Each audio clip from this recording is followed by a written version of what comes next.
And good evening once again. Day 1406 of the Trump administration. 56 days until Inauguration Day. It's been 18 days since the election was called for Joe Biden. And on this day, when our nation lost over 2,200 people, what a contrast between two men, the outgoing and incoming president.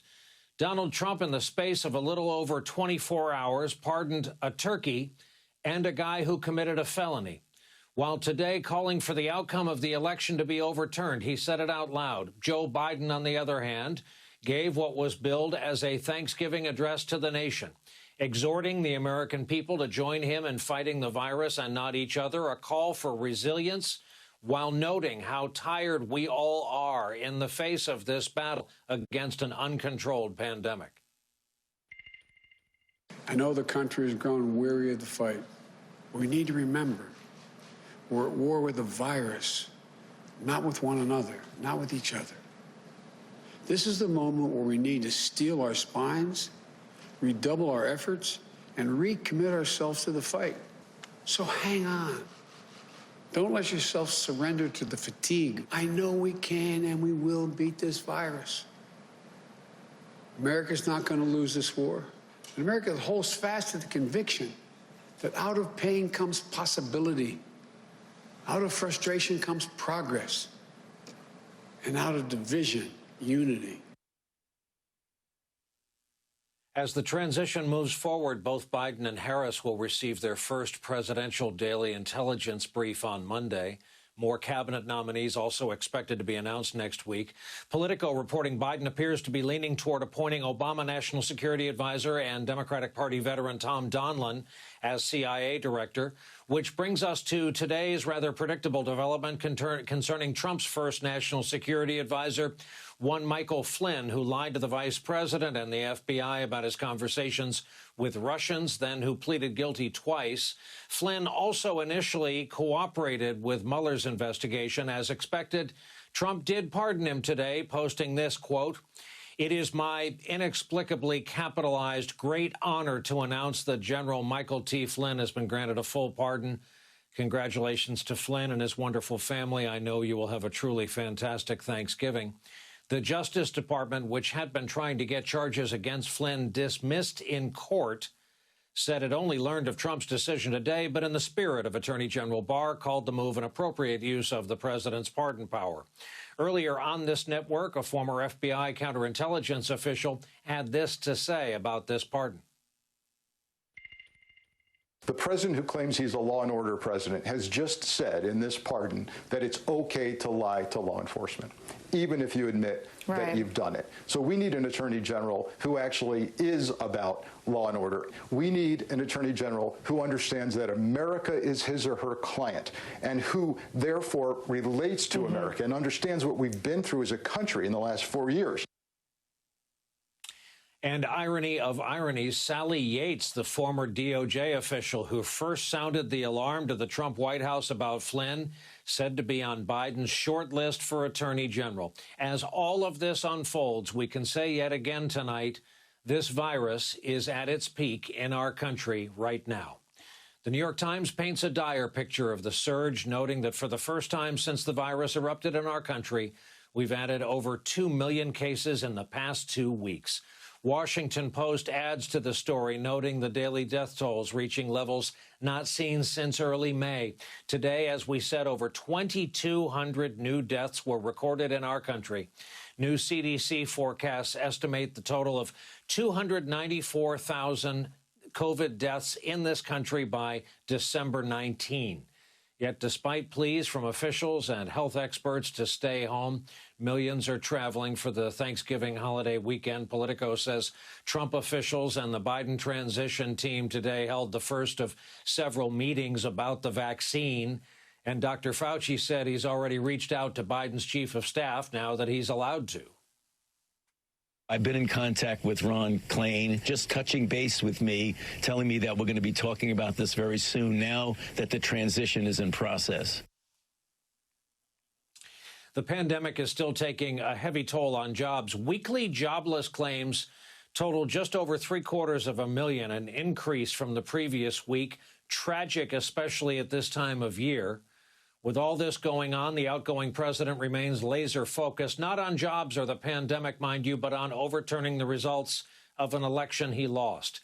Today, the Trump campaign touted a Pennsylvania judge's decision to issue a temporary order preventing further action to certify that state's election results pending a hearing. More on that with the state's second senior official just ahead. And Trump's lawyer, Rudy Giuliani, was front and center today at an odd event that was billed as a hearing by Republican state lawmakers on alleged election irregularities. No one was under oath, of course. It was held in a Wyndham Hotel ballroom in Gettysburg. Trump, who was rumored to be planning to make the trip with Rudy and attend in person, instead phoned into the gathering to make more false claims about winning swing states like Pennsylvania, and for that matter, the entire election. This election was lost by the Democrats. They cheated. It was a fraudulent election. We have to turn the election over because there's no doubt we have all the evidence, we have all the affidavits. All we need is to have some judge listen to it properly without having a political opinion or having another kind of a problem, because we have everything. Trump indeed invited some of those same Pennsylvania state lawmakers who took part in that Gettysburg gathering this afternoon to the White House tonight to be part of an indoor gathering on Thanksgiving Eve. It's a lot, but with that, let's bring in our leadoff guests on this Thanksgiving Eve. Peter Baker, chief White House correspondent for the New York Times, who, along with his wife and writing partner Susan Glasser, is the author of the new bestseller on the life and times of James A. Baker III. Jason Johnson, a campaign veteran and journalist, contributor at the Griot, a professor of politics at Morgan State University. Go Bears. And Dr. Kavita Patel, clinical physician and former senior aide during the Obama administration. She is now a non-resident fellow at Brookings and is among our medical contributors. Well, good evening. We certainly appreciate the three of you helping to tell our story here as we begin the hour. Peter Baker, I'd like to start with you and your beat. Kind of a split look from the president and the administration today. This type of pardon is the type of pardon a departing president makes, though you wouldn't have known that to look at the rest of the campaign infrastructure. There was Rudy, this time Rudy with the matte finish, non-drip, appearing in Gettysburg, Pennsylvania, at a hearing that was not a hearing, in a hotel ballroom to argue for overturning the election, something we heard the president say out loud today. So, Peter, at long last, what is the state of the Obama presidency on this Thanksgiving Eve? Well, look, at this point, it's just shouting into the wind. I mean, you can sit in the hotel ballroom and complain about the election all you want, but that's not going to do anything to overturn it. And this process is basically on path to being resolved. The swing states are certifying the elections. His own administration has ascertained that Joe Biden is a legitimate winner and therefore deserving of the transition resources provided by federal law. And everybody else except for President Trump and his team is moving on. The rest of the world is getting ready to deal with the Biden administration. The new president is naming cabinet officials. Senators are getting ready for, confirmation hearings for Biden's choices. And everybody is focusing on the holiday and on the COVID, pandemic that we're seeing spiking at this terrible time, except for the president.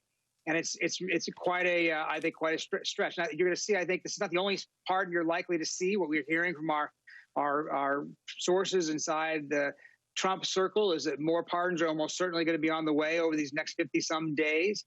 There are a lot of people who are certainly seeking them, hoping for them, hanging out shingle, waiting for them.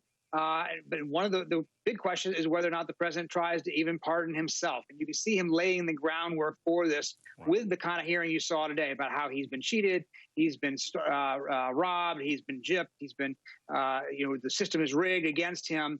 You can see, in effect, a narrative that he is laying out there that might try to back up the idea that he himself would try, for the first time in history, to be the first president to pardon himself for any crimes he may or may not have committed against the federal government.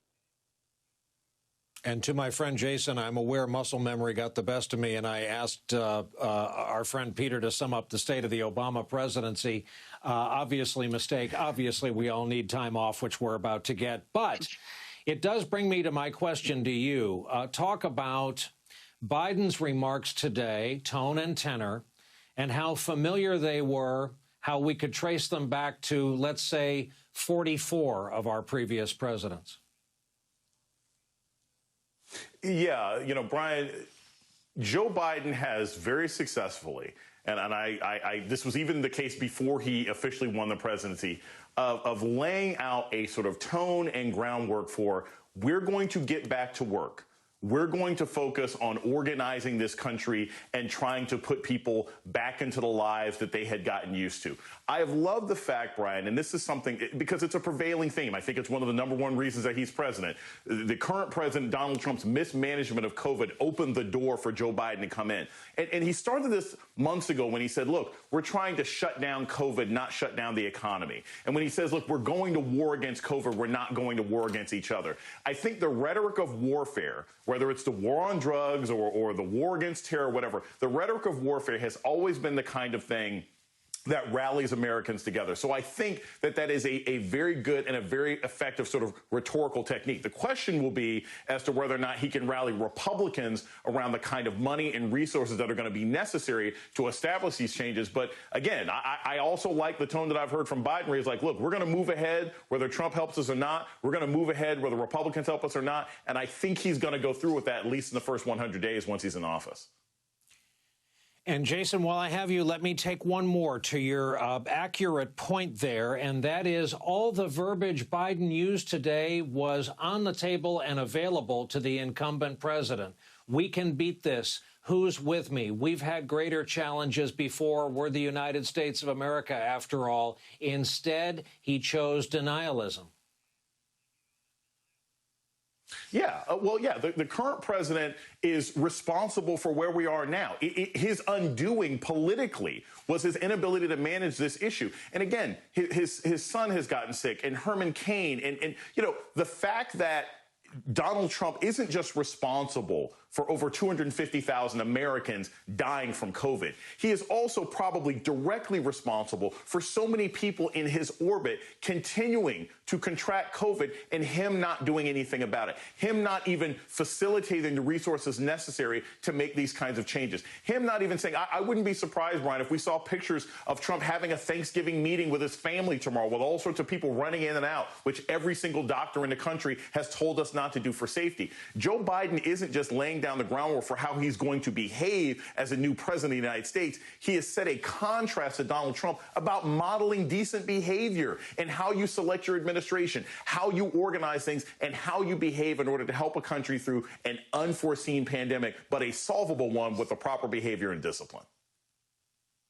And now to the only actual doctor among the four of us, and that's Dr. Patel. This pandemic is at an alarming point. And, Doctor, I don't know if you're aware, every night for the past several weeks we have, and there's no pride in this, we've been able to come on the air and say the virus is at its peak right now. That's because it breaks every day's previous records. And I'll ask you what I've asked doctors for the past several days. Is it a given in your line of work that what's happening now, Thanksgiving, with families gathering, will lead us to a grim and dark set of circumstances and a potential bump in deaths and hospitalizations just in time for Christmas?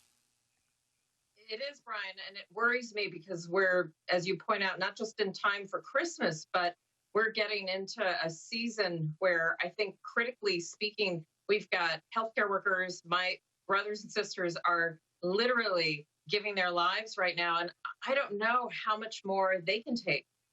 We are all trying to figure out how to navigate what the next 6 to 10 weeks will look like, and I'm ecstatic that a Biden-elect administration is already getting in the room and getting the planning going. I know what that looks like from the transition from Bush to Obama. And it's a lot of work. But, Brian, this is not just toppling all records. To be honest with you, this is breaking the backs of the healthcare system that we need to stay open, stay alive, and stay vibrant. And these are the same healthcare workers, Brian, who are going to be involved in getting the vaccine out. So they are not looking at holidays and loved ones the way we are. They're trying to think about staying alive so that they can make sure they get us through to 2021. And so I just hope, listen, Brian, you've been doing this reporting every night. I really hope people tonight just pause wherever they are, try to do what they can to stay safe. And I mean it, that their lives are on the line. And so are some of my friends who are doing this in hospitals around the country. Absolutely, and thank you for adding that, Doctor. Peter, to return to the naked politics of this moment, we do, after all, have an incumbent president still trying to overturn the results of an election. Tim Alberta picked up this reporting. He was reporting about the situation in Michigan and got this quote attributed to the president. "I don't get it," the president said, venting confusion and frustration. "All these other Republicans all over the country, they win their races, and I'm the only guy that loses." What is the president missing here, Peter? Well, what he's missing is, in fact, that he has separated himself from other politicians for 4 years, actually longer than that, from the time he started running. He has made clear he does not see himself as just a Republican or a politician in general. He is an outsider. He is somebody who he disrupted the system. In some ways, his nomination and his presidency was the hostile takeover of one of the two American political parties. That's the phrase, by the way, hostile takeover, that Jared Kushner uses. And so, it's not surprising that people made a distinction between him and other Republicans. It doesn't mean that they have rejected all of his policies. It doesn't mean they've rejected all of Republican policies. A lot of Americans still believe in the things that the president stands for, but they are, as they have told us in the voting booth, they were disappointed in his handling of the COVID. They were disappointed in the way he has tried to divide the country. They were disappointed in his Twitter, style. They were disappointed in the various ways that he has been accused of misconduct. And I think that it's not surprising that people could make a distinction between one and the other.